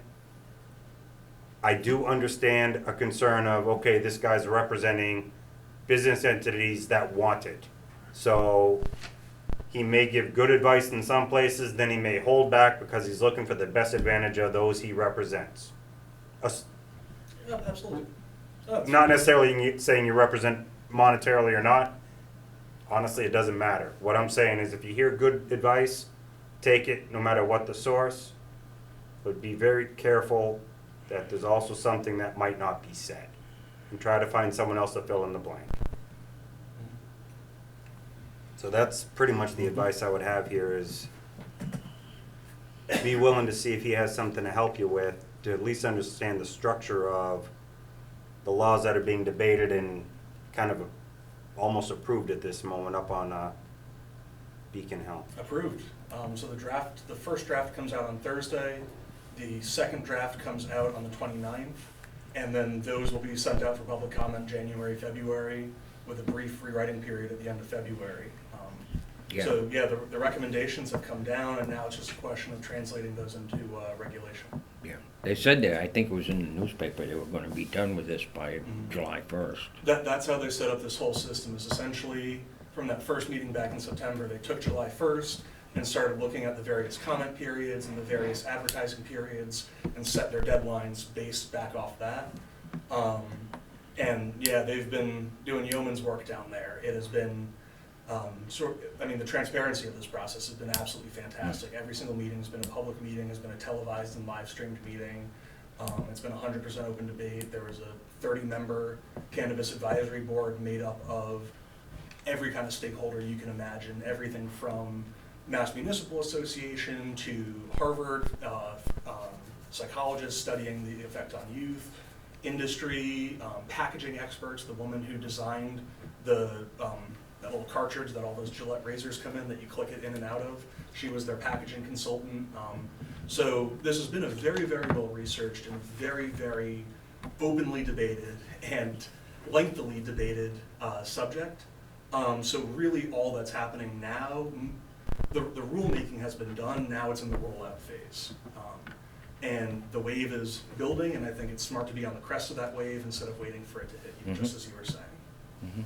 Why don't we do this, we agenda this for the next meeting as well, and I gotta digest this whole thing myself, but, I just have one more Yeah. question that, not so much about zoning and all that is, but based on your understanding of state regulations that are going on, are they also regulating within the state logistics regulations? So like who gets to transport, how it gets transported? So is that a absolutely. special license also? That is. So I didn't want to cut you off when you were saying that there's 3 licenses. There's now about 15 types of licensure. Okay. So transportation is one of the licenses. So they're essentially saying we need to control every part of the supply chain and set up a full chain of custody over this product from seed to sale. And anyone who comes into direct contact with the marijuana is going to need to be licensed. And anyone who provides an ancillary marijuana service, such as the advocacy groups, will be able to register with the Department of Public Health, have their background and have their oversight looked at, and essentially get a sort of a Better Business Bureau rating. And be said, this is a firm that we think is doing good work, or this is a firm that we're not going to give our recommendation to, and sort of have a full picture oversight. For the ancillary ones, it'll be sort of a Better Business Bureau rating. If you actually have direct contact with cannabis, then you'll have to get a license. Or transportation will be one license. There's a delivery license that they're contemplating. There's multiple forms of retail. There's the outdoor license. There's an entirely new system that they're calling the micro business license, which is sort of a under 5,000 square feet, not invested with any other cannabis companies, and operating within the local community, and you get a reduced licensure fee and a little bit of technical assistance to help you get that set up. Some sort of mentoring with job development programs and things along those lines. So the floodgates have really been opened from that. The only thing that exists is that RMD vertical integration model to essentially, if you can conceive of it existing as a non-cannabis business, it will exist as a cannabis business and be under one of these forms of licensure. Everything down to what they're calling the social use licenses, which will be the coffee shops like they have over in Amsterdam. They're still trying to figure out exactly how those are gonna work, but it'll be everything from a full-on cannabis bar all the way down to a yoga studio that might wanna offer an edible as part of a guided meditation, or a massage studio that might wanna give a massage with a cannabis-based oil, and sort of everything that falls within that spectrum. So there's a huge, huge amount of possibility out there. There's a lot that needs to be addressed. It's a huge lift for any planning department, especially as we're heading into this town meeting season. And all we're looking to do is say, and just like you said, I hope I'm not your only source of information. I hope you go to Jeff Bagg over at CMRPC and, you know, fact check what we're saying against with him. And I hope that you get in contact with the Cannabis Commission and ask for their viewpoint on things. But what we want to offer is saying, you know, we're working towards the same goal.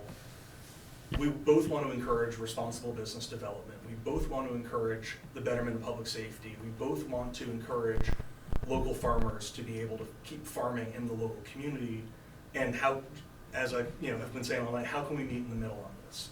And I don't expect you to take everything I say.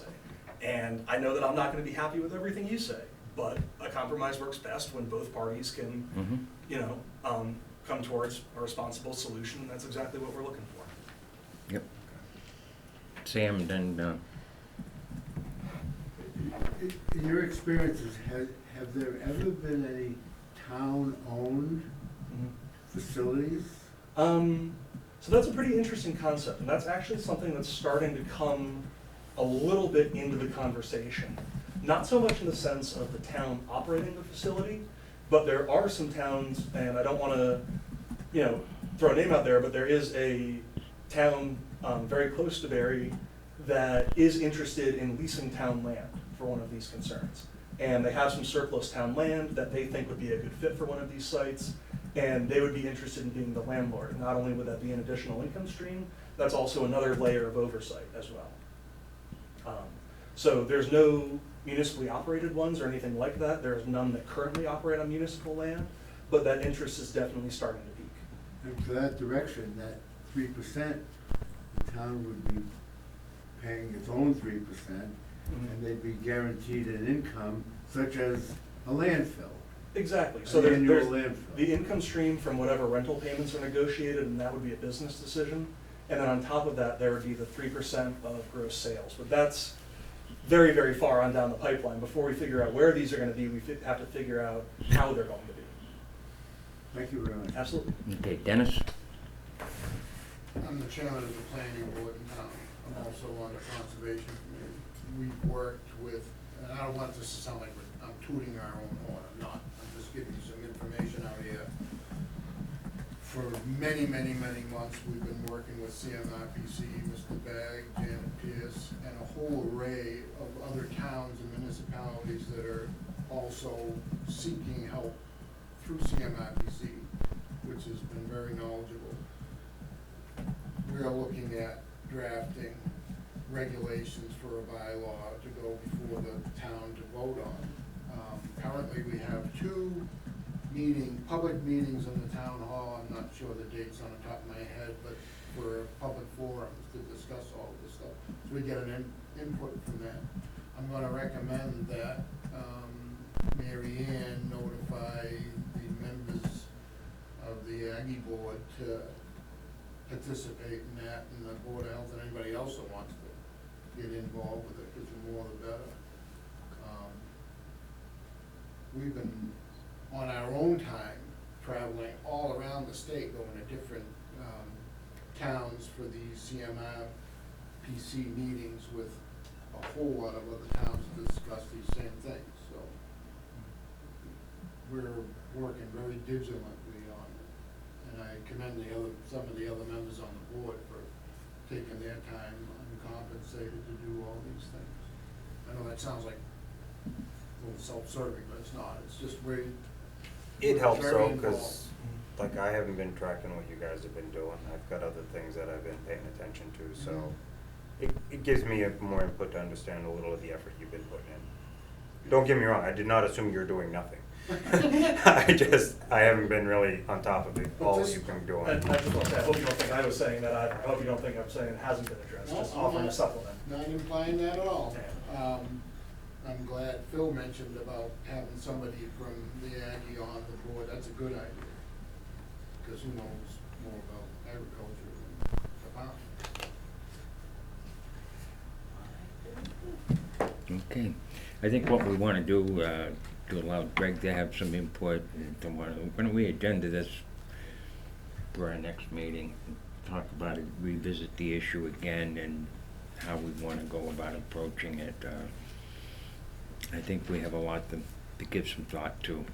One thing I like about the Massachusetts law is, I think the tax is much more realistic than some of the other states, and particularly Colorado, and I guess Oregon's they've still got problems with organized crime involved and everything in Colorado. 'Cause Absolutely. the tax is just 38% or some crazy thing, and Yeah, if the tax is that high and you make it too hard of a system to get into, then that illicit market remains an attractive option. right, So, an extra 38% on the margin is a pretty good amount to play with illegally, so I think the Massachusetts law is much more realistic and, in terms of the tax and so on, so you give me something to think about. I suspect that, just so people don't think, we've got, I think, 10,000 acres or something in Barre under 61A, I read at one time. And I guess with the land clearing and stuff that's going on, it's probably still up in that range. I don't think people are gonna drive through Barre and see this like one big marijuana field. I think that, first of all, I got a feeling this is kind of like tobacco, it's extremely labor intensive. So you're gonna see you'll see small pieces, I would guess. the standard Model A, it's not allowed to be visible in any way from a public way. Right. So a lot of screen trees are typically planted. And then the other side of the coin is just from a practicality standpoint. Right. It's very hard to meet the short growing season and the intense purity considerations growing outside. It's even hard to do in a hoop house. So these are typically done either in a combination of starting indoors, go into a hoop house, finish indoors, Yeah. or wholly in a greenhouse. Yeah. Yeah, I figured it just, in the type of soil it's gonna take, you start to get limited as to the acreage you're gonna have quickly in New England, and the growing season is gonna hurt. Now, Our yield potential is a lot lower, I would guess, just like corn and everything else. Very much so, and that comes into a lot of how agriculture will have a large part to play in this, because the different marijuana strains, some are ready for harvest in as short as 6 weeks, and some take 18 weeks. So there's gonna be a lot of local research and a lot of local trial and error, Thank you. to sort of figure out what works best and what fits, really the way I was at Northeast Organic Farmers Association last week. They're talking about this completely in wine terms. They're talking about how the terroir of the different farms will really affect the different strains that can be grown there, and really trying to look at this in that vineyard model, which I think makes a lot of sense. There's a lot of sort of carryover you can do between the two. So it's going to be very interesting to see how a lot of all of that starts to play out. But that's been the state's concern from day one, and that's absolutely why I think there needs to be a strong hand from zoning. I mean, I've driven through Barre plenty of times. I was coming up here in the summer all the time to the ice cream shop on the Commons, and the last thing I would want to see, even being in this industry, is a cannabis field across the street. I mean, just from my own standpoint, that continues stigmatizing the industry when you detract from its integration into the community. So there's ways to make sure that this is set up in a fashion that keeps the town the reason that it's been an attractive town and offers this as a supplement, but doesn't do it in such a fashion that it's kicked out to the outskirts of town and made unattractive to the people who want to do it. Finding that happy equilibrium. Matt? My last comment would be to ask you or Faye to confirm the public meeting dates the planning board set up, and just repost that on Facebook. Just kind of do it a couple times to get the word out. We're gonna have, the more we get that out there, the more people have the opportunity to come and actually speak their voice before we get down to, it's kind of too late to bring it up now. Okay, very good. Thank you for your time. Thank you so much. I really appreciate it. Yeah, Thank you. Thank you. Thank you. Thank you. I gotta take a quick break. I'll be right Absolutely. back. You got it. I'll go on. Thank you. I'll shoot you an email tomorrow. Thanks. That's.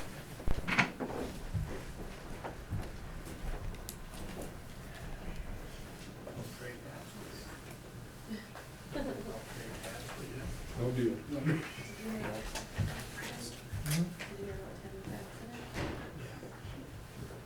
Oh, which one? What's the excavator warming his feet? Lucky it's, just that. Yeah, we'll find out Wednesday, Is it his heel? part of it. Yeah, See how that good. goes. And I know what that's all about. Yeah.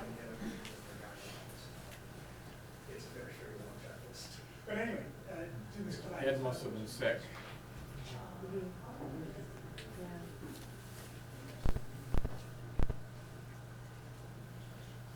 Like, it comes in threes, right? Right.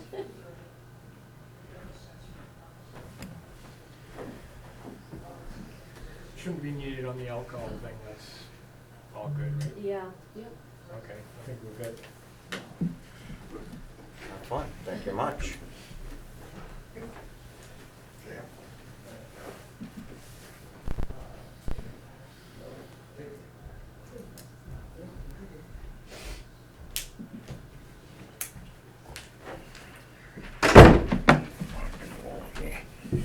Okay, we've got our license renewals to Somebody deal. wants to watch us just do standard, boring wage authorizations and stuff. I really like it. We do it with such suave. Suave bowl. Okay, we have a list of liquor license renewals to deal with.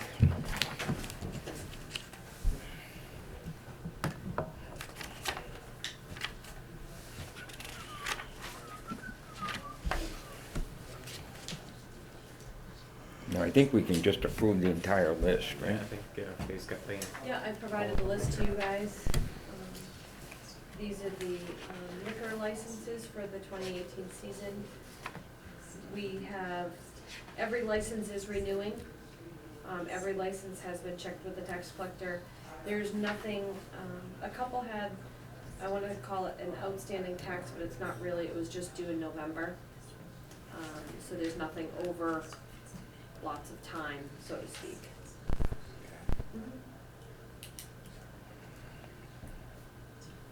Do I count 18 licenses?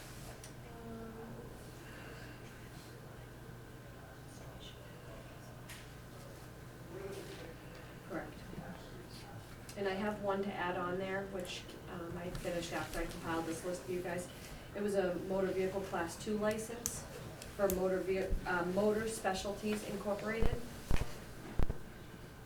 Where's that? They have a location of 26 Valley Road. I guess it's an antique, from what I've been told, an antique car collector that uses a class 2 license. Is that a renewal or a new request? Renewal. Okay.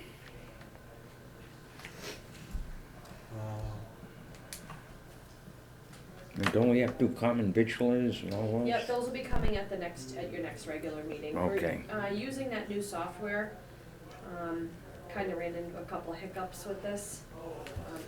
Even today, the licenses that I renewed all came up with a December 31st, 2017 expiration, because the system, I guess we didn't set it up to recognize like new, you know. Right. Yeah, so we had to reprint these. So I apologize to any of the businesses that may have gotten 500 emails from me over the course of the last couple of weeks.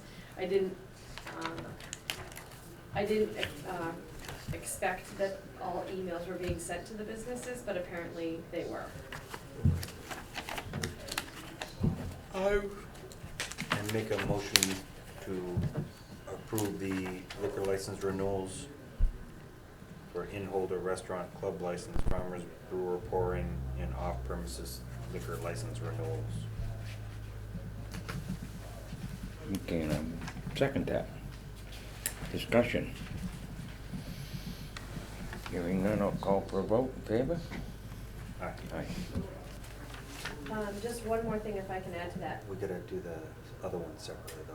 Yes, and I have one more thing. So as you remember last year, this is all done electronically with ABCC, so I don't know if you guys wanna make a motion to authorize me to hit submit, for authorization on that website.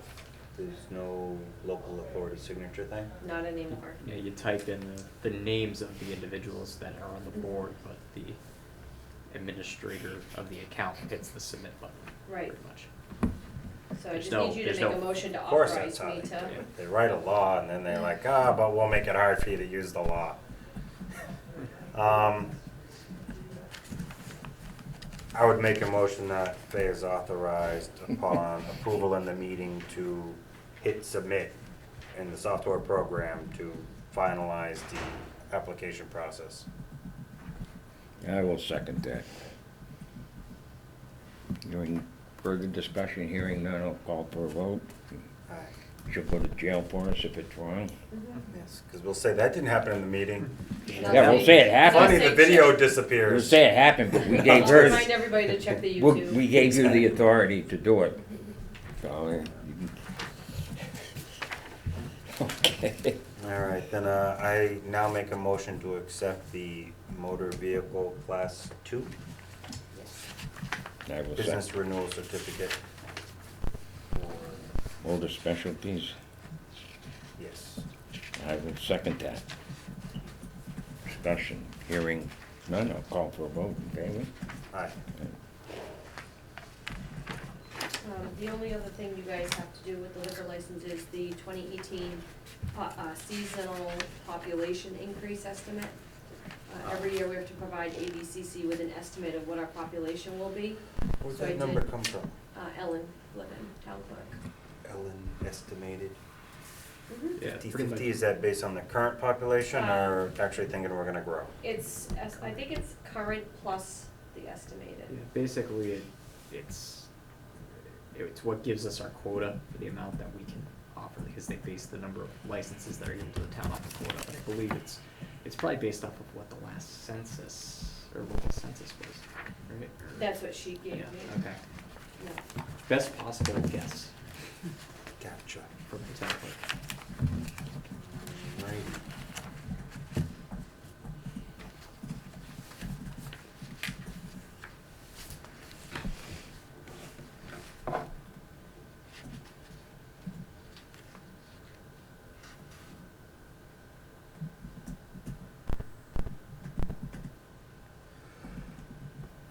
I make a motion to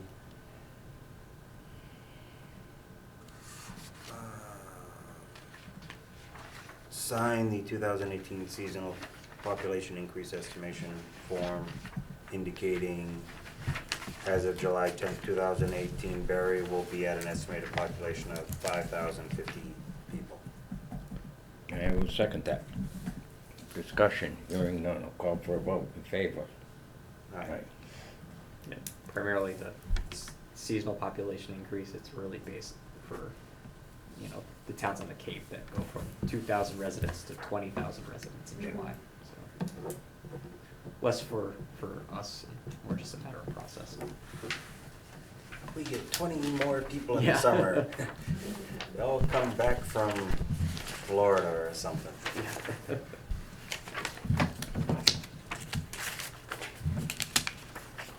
Florida does the same thing, but it uses December's numbers. They rotated it around.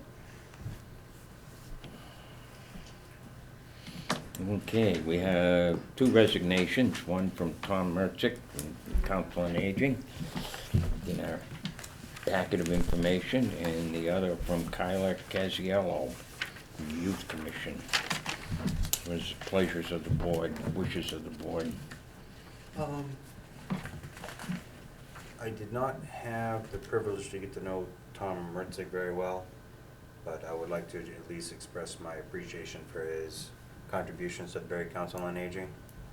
And similarly, I'd like to say the same for Kayla Casiello.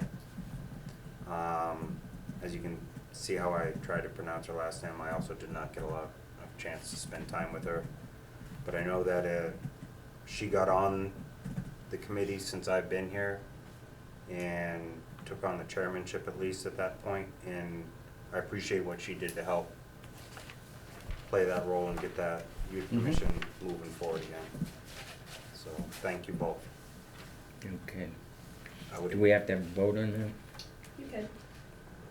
make a motion to accept the resignation of Tom Mertzik from the Barre Council on Aging and Kayla Casiello from the Youth Commission. And I will second that. Further discussion, hearing none, I'll call for a vote in favor. Aye. Okay, we have an appointment for Ashley Toscano to the Youth Commission. To just-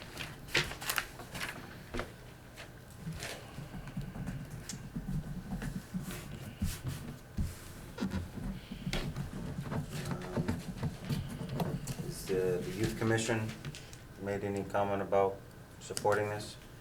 Not heard anything back. I believe she was in on Thursday.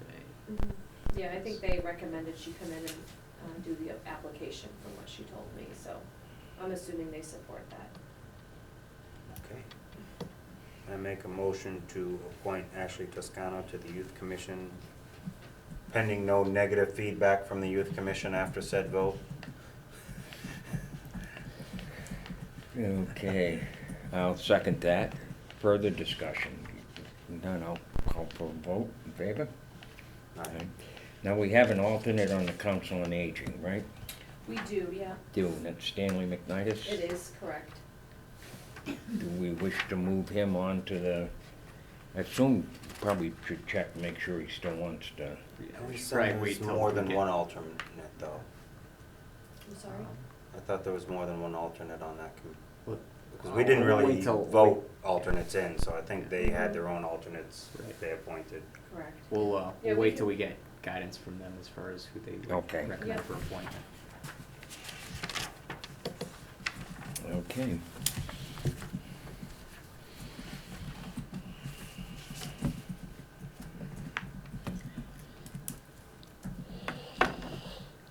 We have a request to use town property by the Maplewood Arts Group from Spencer Road, NOCAM.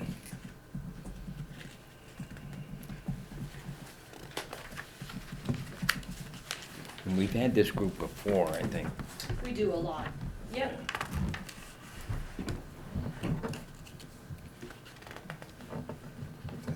3 nights from now, Wednesday night, Yes. What's the date? December 20th, if I'm reading it right? Or it's December RO. I think it's 2 this days, week, yeah. Wednesday. Mhm. Yeah, the 20th. Yeah.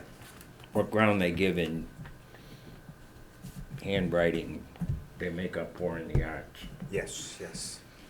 okay? Is this a profit or not-for-profit? Nonprofit. Non-profit. I would make a motion to accept the use of town property, specifically Town Hall, December 20th, for the Maple Wind Arts Group. Okay, and I will second that. Any discussion? Hearing none. Call for a vote in favor? Aye.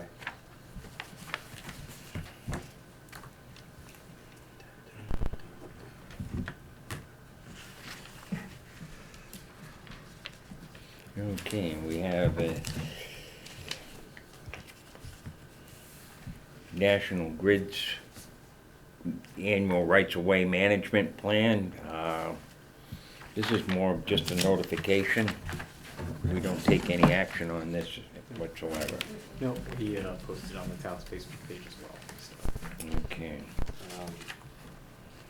It does though, however, request input from the general public to confirm the information that they present.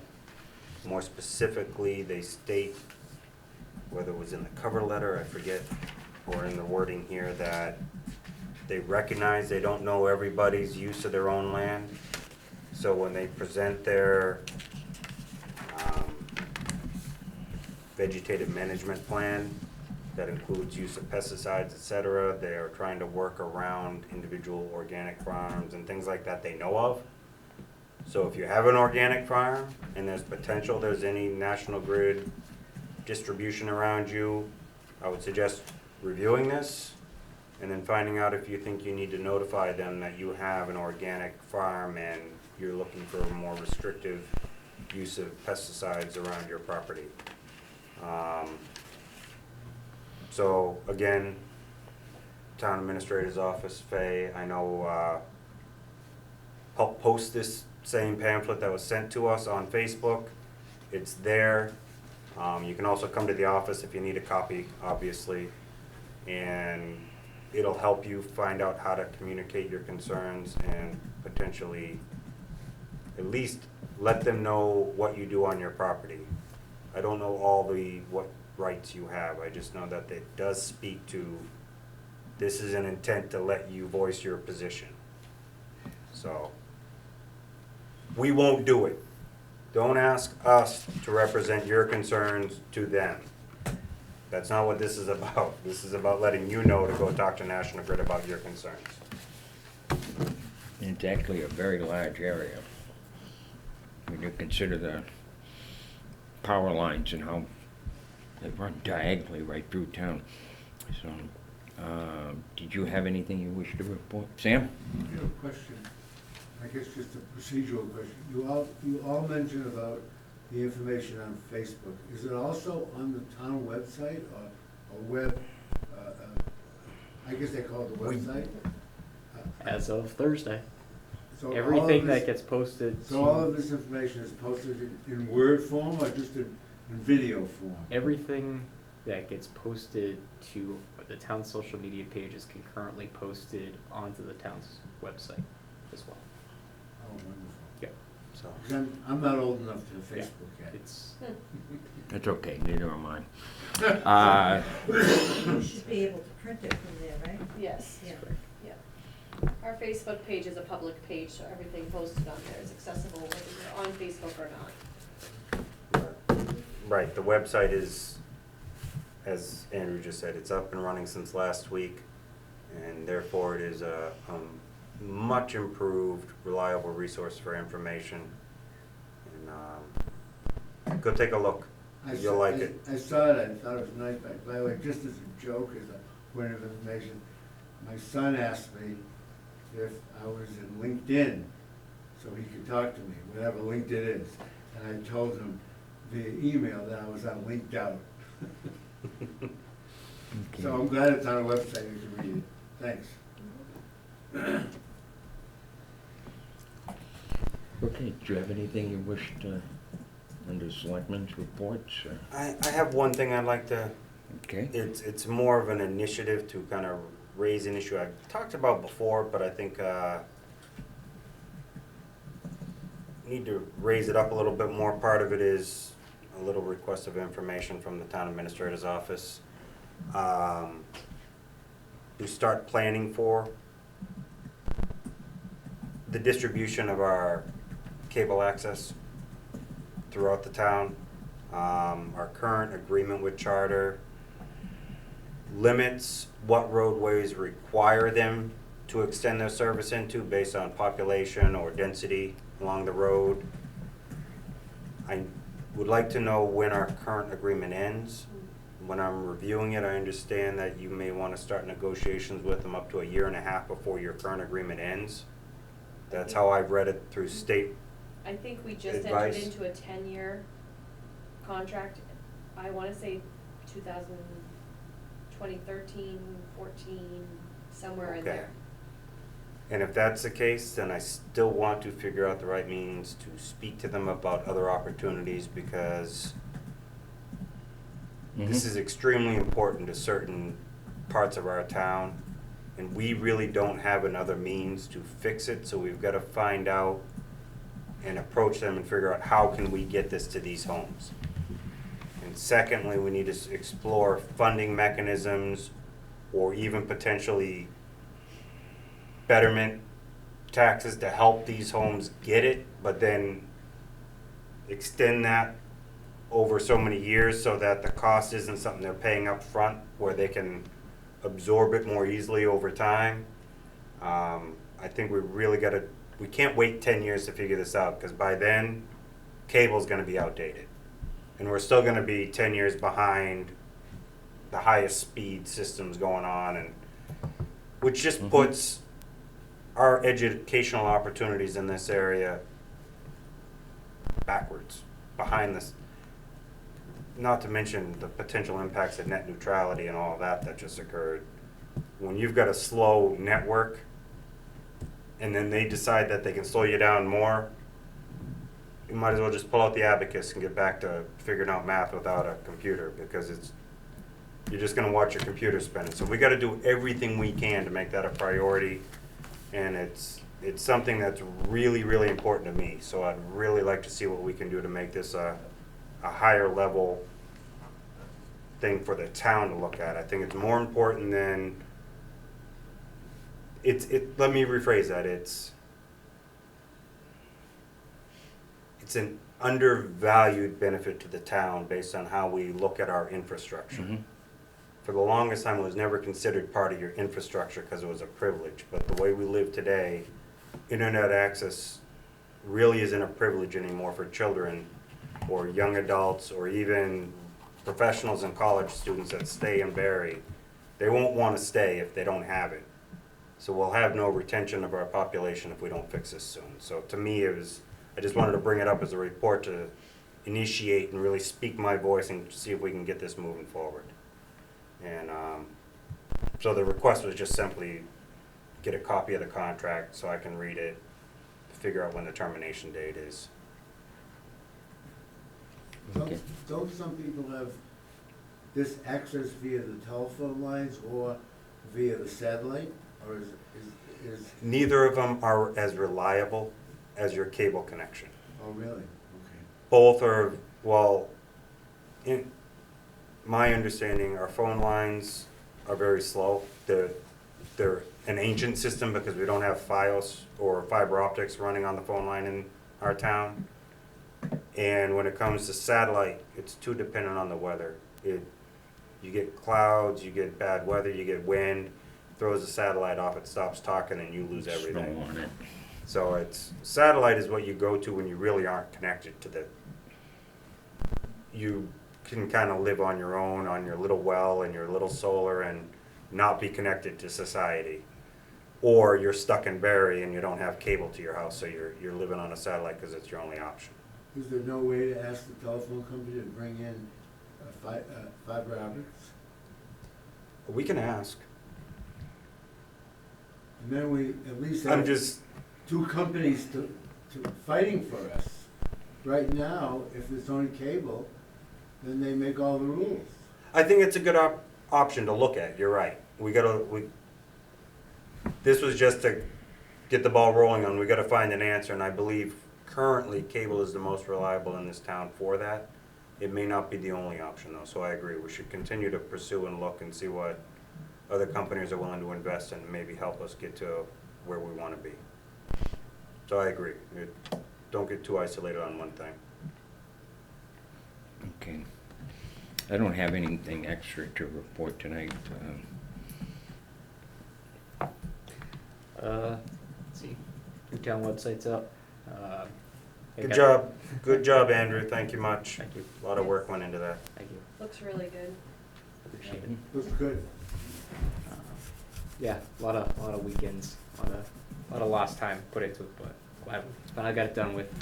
We got training officially scheduled for tomorrow with the department heads. I have all the user accounts set up for everybody. I just have to distribute usernames and passwords to everybody so that way they can get in on the back end and start playing with their stuff. So moving along with that. 9/11 Monument Committee. Got it down to the wire. I know they kind of brought the stuff to me Thursday at 4 o'clock, but I still got everything together for them and got it submitted in time for the draft deadline.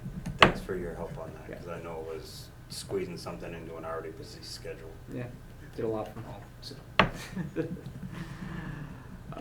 Public safety building, I know that we had that estimated turn-on date of December 15th. I followed back up with Charter to figure out what's going on with this because they seem to be ahead schedule initially with their fiber installation.